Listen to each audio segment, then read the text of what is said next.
안녕하십니까 어르신들. 오늘 세 번째 강의가 되겠습니다. 오늘 강의할 내용은 조선 말 강화도 조약부터 시작해서 대한제국이 제국주의 열강, 특히 일본에 무너져가는 과정에 우리 민족의 그 정치, 경제, 사회적인 저항과 여러가지 변화 과정 사건들을 중점적으로 해서 다뤄보도록 하겠습니다. 우선 그 강화도 조약 체결부터 해서 이제 조선 말까지 진행되는 굵직한 사건을 가지고 설명을 하겠습니다.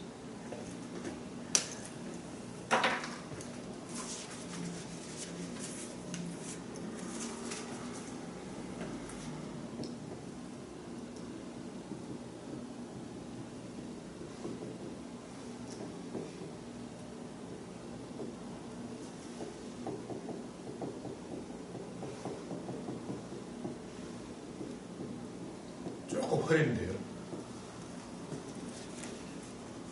이 강화도 조약은 일본이 메이지 유신을 성공시키고 나서 우리 조선에 대해 가지고 조선이 정말 아무런 근대적인 발전을 하지 못하고 형편없는 그런 봉건 사회의 뒤처진 국가 체제 여러 가지를 가지고 있으니 당장 조선을 침략하러 가자. 정한론이라는 게 있었어요.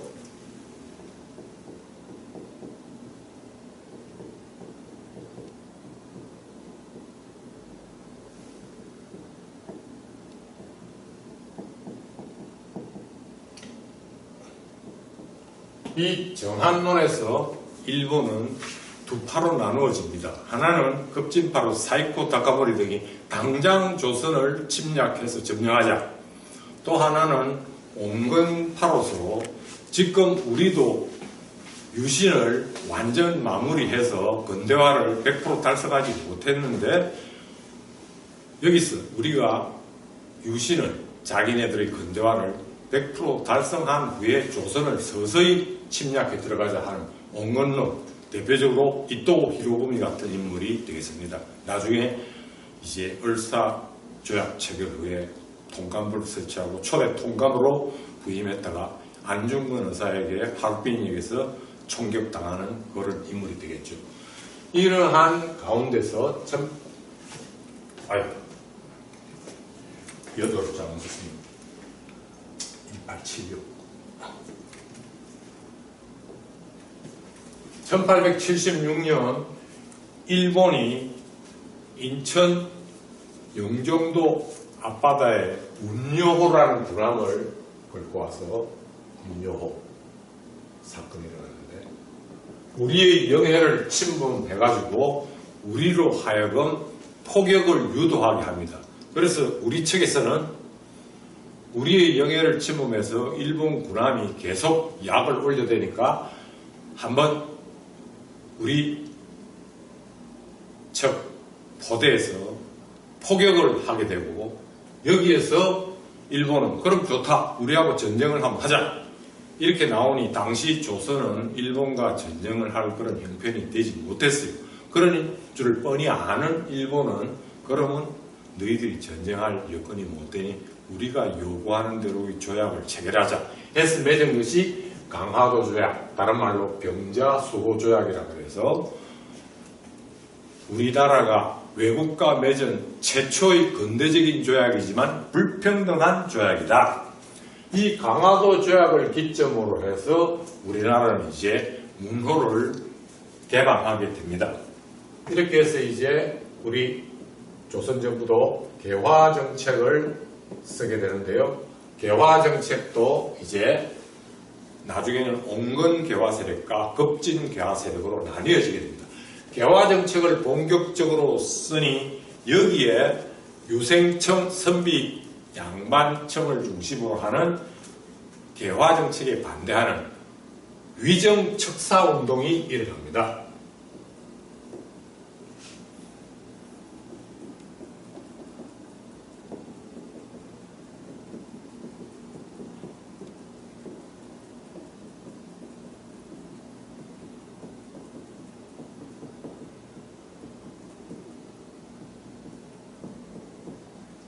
이 위정척사라는 말은 무슨 뜻이냐면은 위, 보위한다. 바른 것을 보위하고 사악한 것을 배척한다는 것인데, 바른 것이 우리 고유 전통 문물이고, 사악한 것이 서양 근대 문물이죠.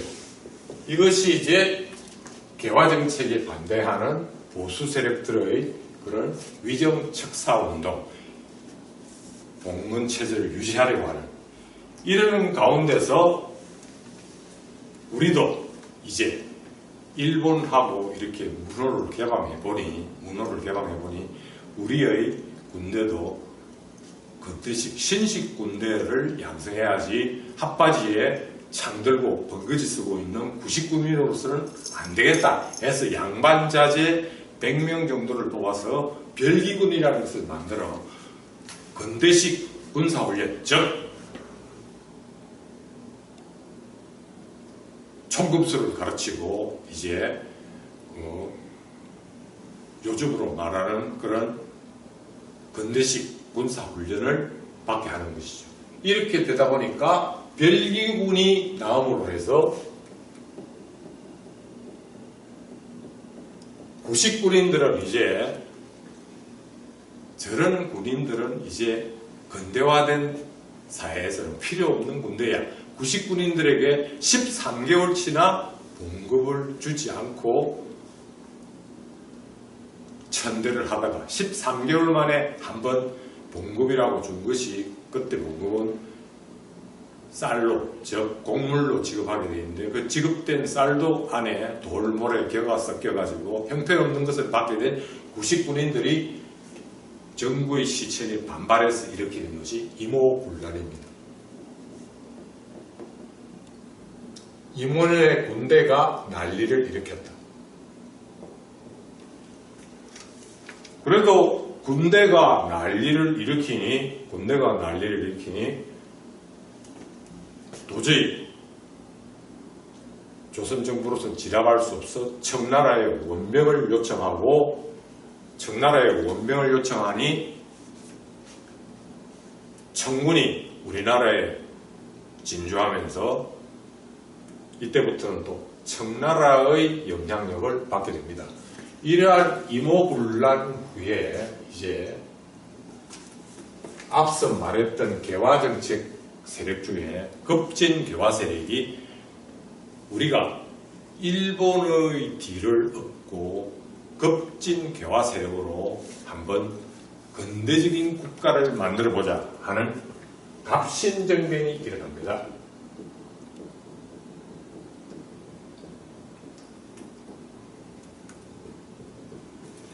우정국 낙성식, 오늘날 같으면 최신부, 정보통신부가 되겠죠. 그 낙성식 축하 연회식장에서 이제 급진 개화 세력이 몰래 무장하고 들어가서 집권 세력인 보수 집권 세력을 무력으로 제거하고 3일 철학을 이룹니다만은 김옥균, 박영호, 서광범, 유길준, 김윤식 이런 인물들이 중심이 되지만 결국 일본의 적극적인 도움도 없고 청군이 재빨리 출동하는 통에 또한 갑신정변은 실패로 돌아가는 그런 모습을 볼 수 있습니다. 이 갑신정변으로 조선과 일본 사이에서는 한성조약을 체결해서 공산당 파손 등에 대한 그런 배상금을 조선정부가 내게 하고, 여기서 중요한 것은 청일 간의 텐진조약인데요. 텐진조약.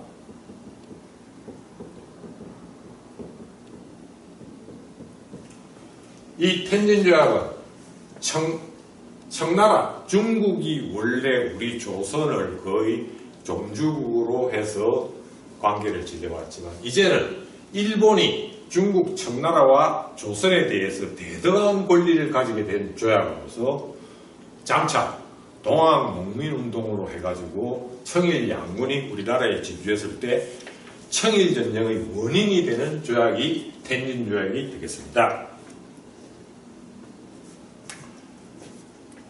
그 다음 1894년 동학 농민운동,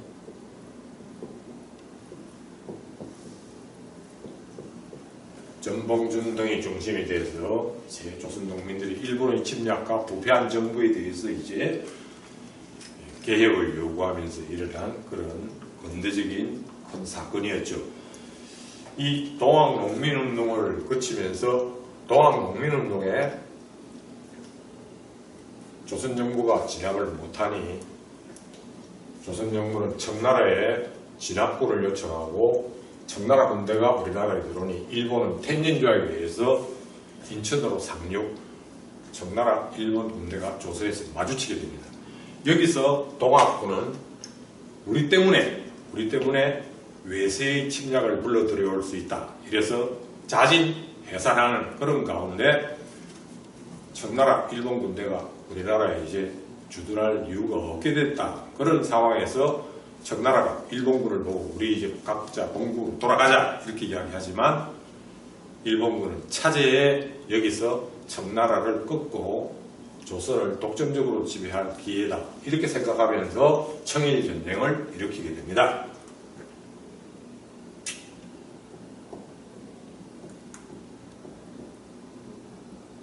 청일전쟁은 어르신들도 알다시피 일본이 승리를 하게 되고 이때부터 일본이 우리나라를 독점적으로 침략해 들어오게 되는 그런 모습입니다.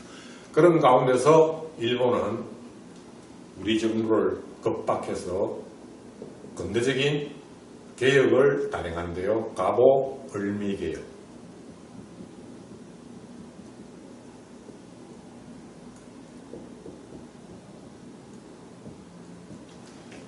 이 가보 을미개혁은 이제 일본이 우리나라를 침략하기에 용이한 제도로 만들어 놓고 있습니다. 대표적으로 가보개혁의 내용을 한 가지 찾자면 제1장에 조선은 자주국이다 이렇게 해놨어요. 조선은 자주국이라는 것은 즉 우리나라를 대접해줘가지고 우대해서 그렇게 하는 것이 아니라 여태까지 중국 청나라와 오랜 기간 중국과의 관계를 끊고 조선을 홀로 떨어뜨려 놓음으로써 일본이 우리 조선을 침략하는데 더욱 용이하게 하기 위함이죠.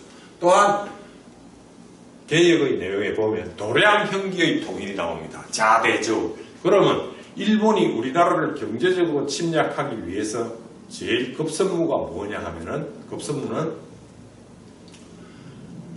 경제적 침략에서 즉 곡물 일본이 공업국으로 발전하는 데 있어서 우리나라의 곡물이 일본도 쌀먹는 백성들이니까요.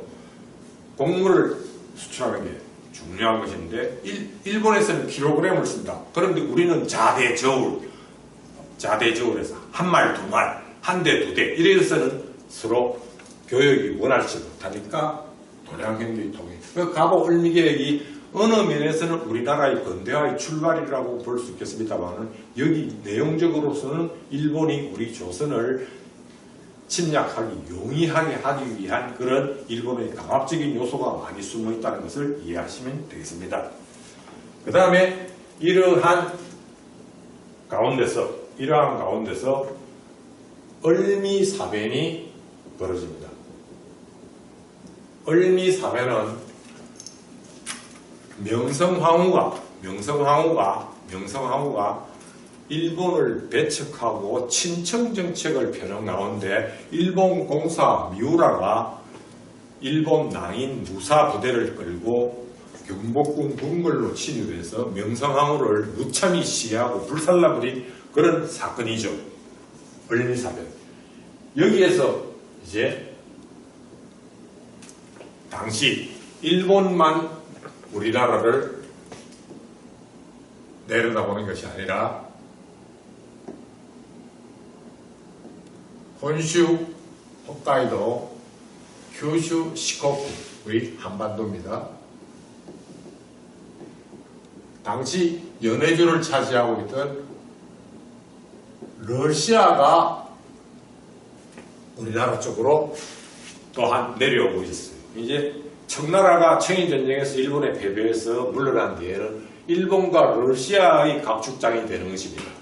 이 러시아 공사 베베르라는 인물이 아주 외교수완이 뛰어내서 고종 임금으로서는 자기 왕비가 궁궐 깊숙한 곳에 있는데 일본 무사 불량배에게 무참히 학살당했다. 정말 나도 어떻게 될지 모르겠다. 이런 불안한 심리를 이용해서 러시아 공사 베베르가 우리 고종 임금에게 와서 임금님 불안하시죠? 지금 이 시국에 저희 공사관에 완전히 훈련 잘 된 수백 100명으로 완전 무장하게 하고 임금님을 모실 준비가 잘 돼 있습니다. 사태가 진정되는 그 날까지 우리 공간에서 편안하게 계십시오. 해서 우리 고종 임금께서 러시아 공사관으로 이사를 가게 됩니다. 그걸 아관 파천이라고 합니다.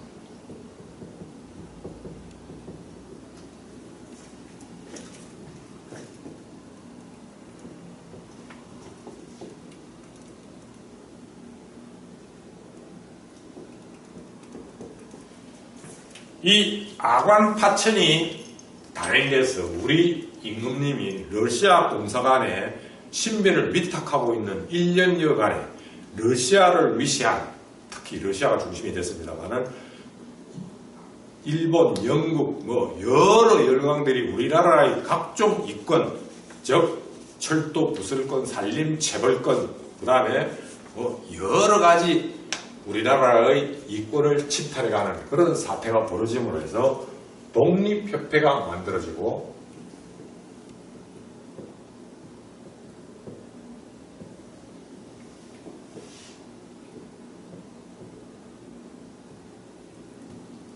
이 독립협회는 우리나라가 외세의 침략을 당해 우리의 주권을 되찾고 나라를 부강하게 하자는 그런 취지로서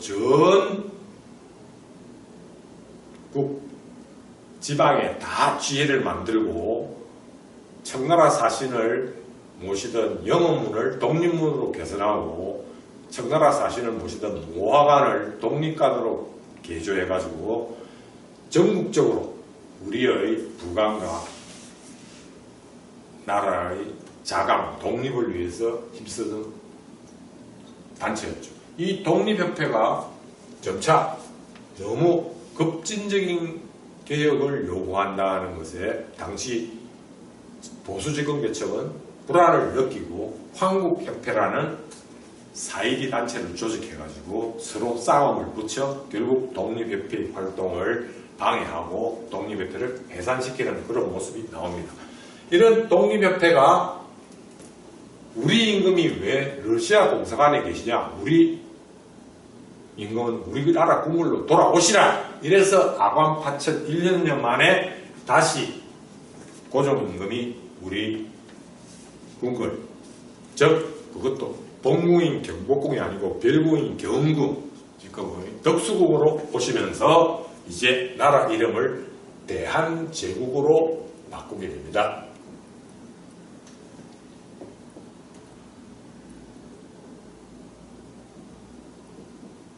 그래서 이제 대한제국, 제국이 됨으로 해서 제국의 임금은 왕이 아니고 황제입니다.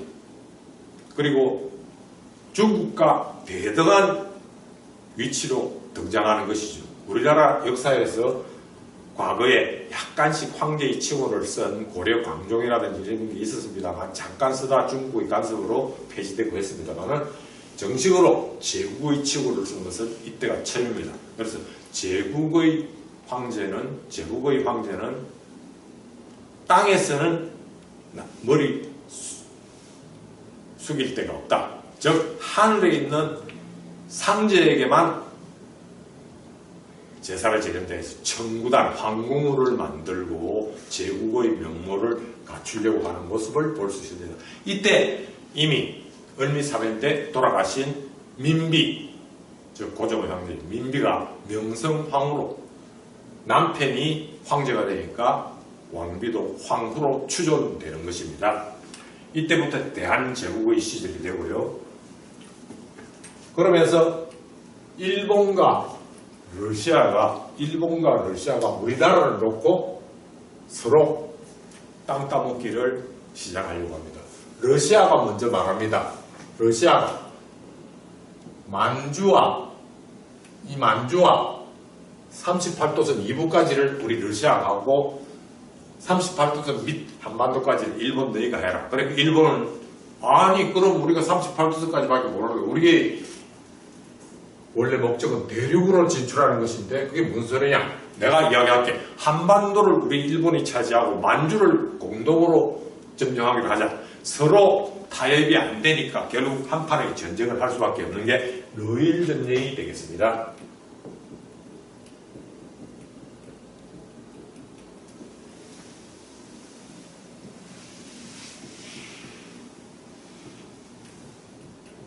이 러일 전쟁에서 알다시피 결국 일본이 멀리서 오는 러시아의 발틱 함대를 동해상에서 격파시키고 러시아를 물리치고 일본은 이제 독점적으로 우리나라를 침략해 들어오는 그런 계기가 마련되는 것입니다. 그러면서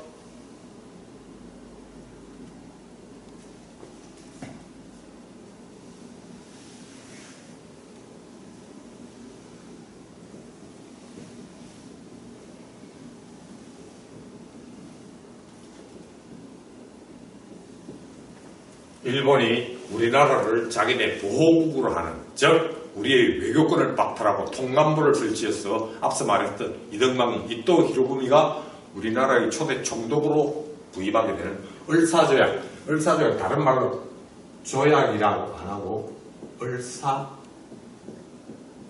넉약이라고도 합니다. 이 넉약이라는 것은 이 넉자는 강제한 넉자입니다. 강제로. 우리는 하기 싫은데 억지로 맺은 것이기 때문에 강제할 넉, 을사, 넉약 이렇게 이야기가 되겠습니다. 여기에 이제 우리 민족층에서도 이제 명성황후의 시에 을미사변으로 을미어병이 일어나고 을미어병 또 을사조약 체별로 을사어병이 일어나고 어병이라는 것은 군대가 아닌 일반 백성들이 나라가 국군이 위태로움에 외세의 침략을 당하는 일반 민중들이 일어나는 것입니다. 외적을 막기 위해. 그 다음에 이제 1907년 헤이그의 만국평화회의에 이준, 이삭설, 이휘종 특사를 일본 원래 파견했던 고종 황제가 강제 퇴위당하고 군대가 해산되는 과정에서 거기서 해산된 군인들이 중심으로 하는 전미어병,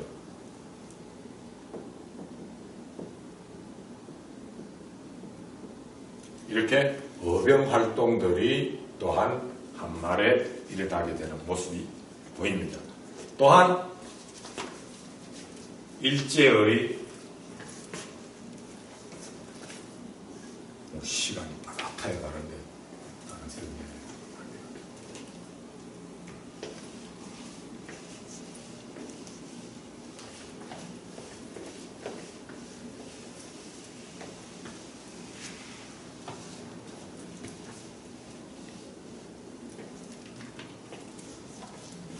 일본의 경제적인 침략에 우리나라가 또한 나름대로 저항하는 국채 보상운동,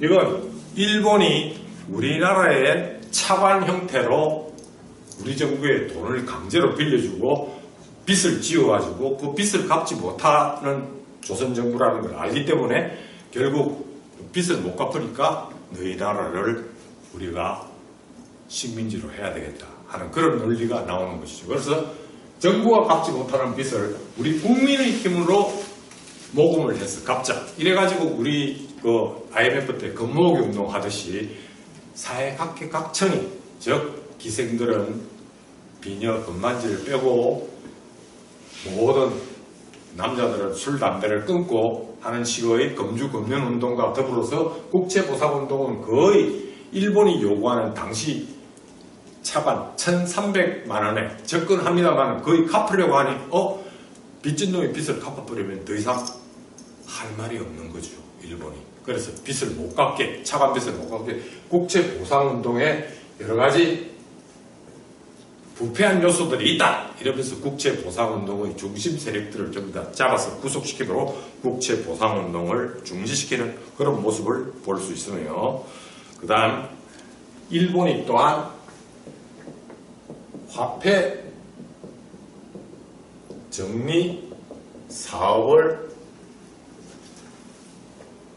을사조약을 체결하는 1905년에 단행하는데요. 화폐 정리 사업의 내용을 잠깐 한번 살펴보면요. 화폐 정리 사업.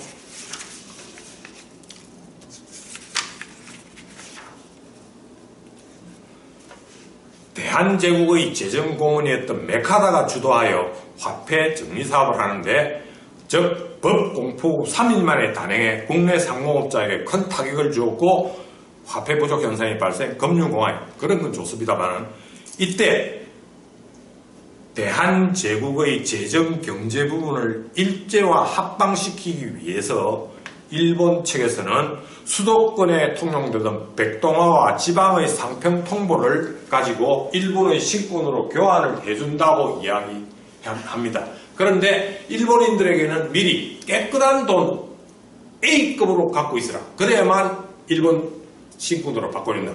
우리나라 사람들에게는 전혀 아무런 통보 없었어요. 우리나라 사람들은 뭔지 모르고 같은 돈이니까 아무 관계 없겠지. B급, C급, 즉 얼종, 병종을 갖고 있고 일본인들만 갑종을 갖고 있어 일본인들만 신권 일본 돈으로 교환되고 우리나라 상인들과 우리나라 일반 백성들은 전부 다 얼종, 병종을 갖고 있어서 교환을 하지 못해 결국 우리 상인들이 파산하고 우리 백성들이 빈털터리가 되게 하는 그런 화폐 정리 사업을 볼 수 있었습니다.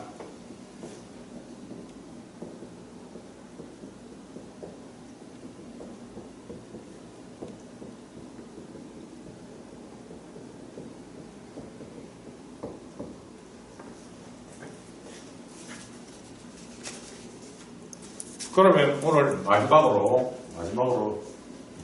간단히 일본이 우리나라를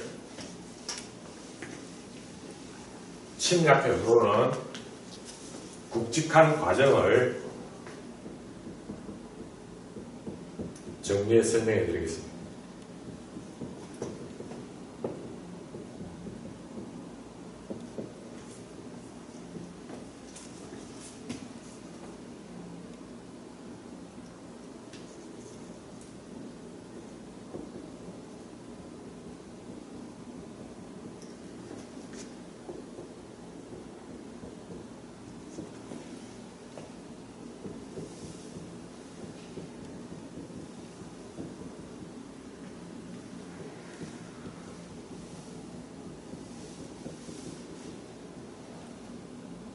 러일 전쟁에 일본이 이기고 우리나라와 한일 어정서를 체결합니다. 한일 어정서는 우리나라 어느 곳이든 일본이 군사기지로 사용할 수 있다는 것입니다. 그 다음 같은 1904년 8월에 제1차 한일협약을 체결합니다.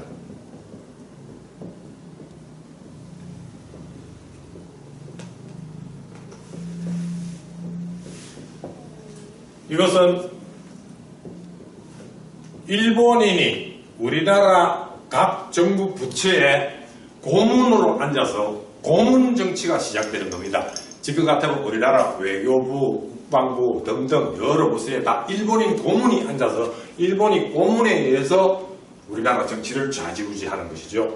그리고 아까도 나왔던 을사능력 제2차 한일협약이라고 합니다.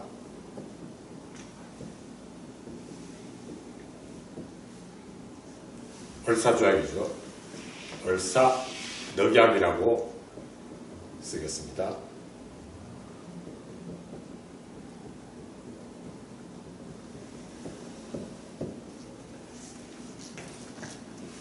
여기서는 외교권이 박탈되고 통감부가 설치되고 초대 통감으로 이토 히로부미 2등 방문이 부임합니다. 그 다음에 1907년 정미 7조야. 고종 황제가 제2회 만국평화회의에 이준 이상설 이휘종 3인을 특사로 파견한 것을 빌미로 해서 고종 황제를 강제 퇴위시키고 우리나라 군대를, 자기네 군대가 우리나라를 지켜주는데 너희 군대가 뭐 필요하나? 우리나라 군대를 해산시킵니다. 한일 신협약이 됩니다.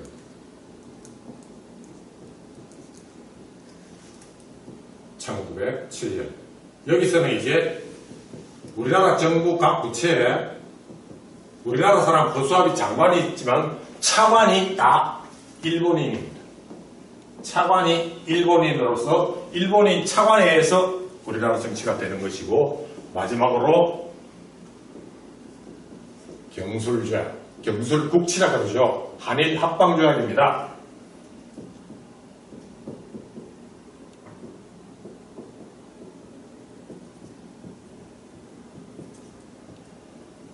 (1910년 8월 29일) 국치 식민지로 전락하는 그런 과정을 겪게 됩니다. 어르신들, 오늘 여기까지 강의 드렸습니다. 다음 시간에 또 만나 뵙도록 하겠습니다. 감사합니다. 어르신들 평안히 계십시오.